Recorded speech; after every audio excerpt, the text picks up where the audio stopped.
Hello everybody and welcome back to another episode of Decorative Survival. So, in the last episode I built the interior for my factory, which is here, and I also built a corridor going around it so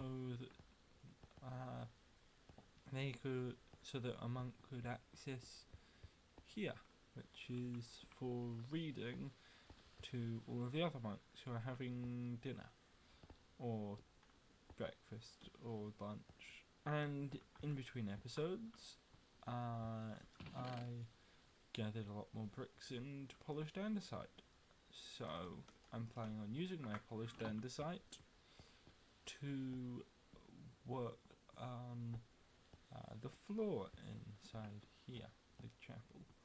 So I'm going to get started on that and then I will be right back.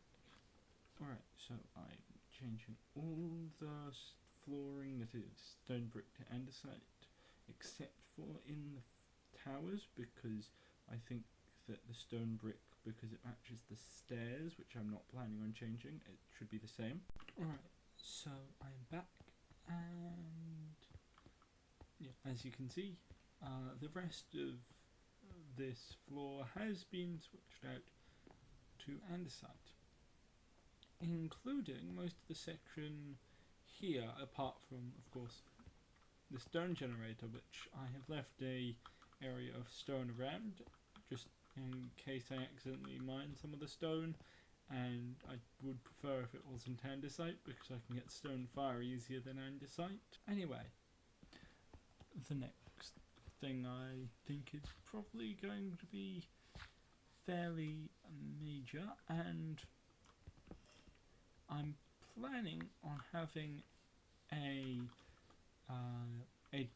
the dormitory for the monks over here, and probably underneath it, because a lot of things seem to mention it, a day room, as it sounds like as it seems to be called, which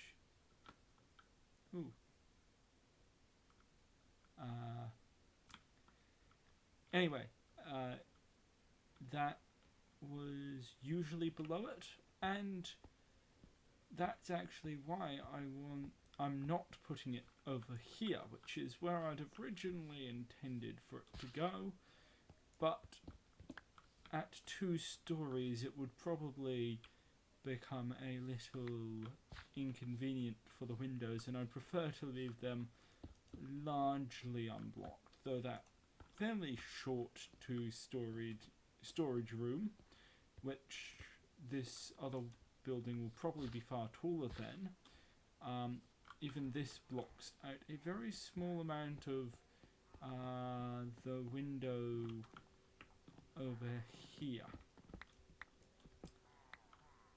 Just a bit, but annoying enough, and I appear to have annoyed the pillagers again.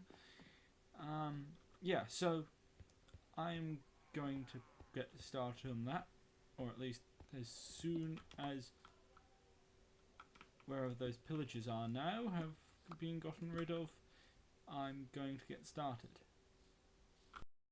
Alright, so this building this is probably the building that has the most height change over it, because my refectory is facing the other way, and most of this ground slopes in one particular direction, so that means that I had to do quite a lot of moving stuff, raising the ground, so quite a lot of this is 2 blocks off the ground, and this lower roof then actually has the floor goes a block over the top, leaving most of the place having 1 block of air between, because there's a very small, every so often the stone bricks would pop up otherwise, which would not be ideal. So it's actually got a very thick floor, and I actually got quite a lot of pillages. I think I got 3 during this time lapse, which is quite a few, and I think it's because pillagers spawn in places that have no light, and I'm beginning to get to the end of my lighting that I placed down, and I also have basically run out of lanterns, so probably at some point I want to go around and just light up a whole lot more. And yeah, as you can see, this is a fairly tall building. It's, I think, taller than my refectory, because it's 2 floors, and I'm just building a single hallway bit there, just because I was also shearing sheep, and I thought I'd do something over here while I was waiting for the sheep wool to regrow. And yeah, I think that's the end of this time lapse. Alright, so I'm back, and as you can see, this is the place that is the day room, and upstairs there is the dormitory, which has, unsurprisingly, a lot of beds in it, and not much else.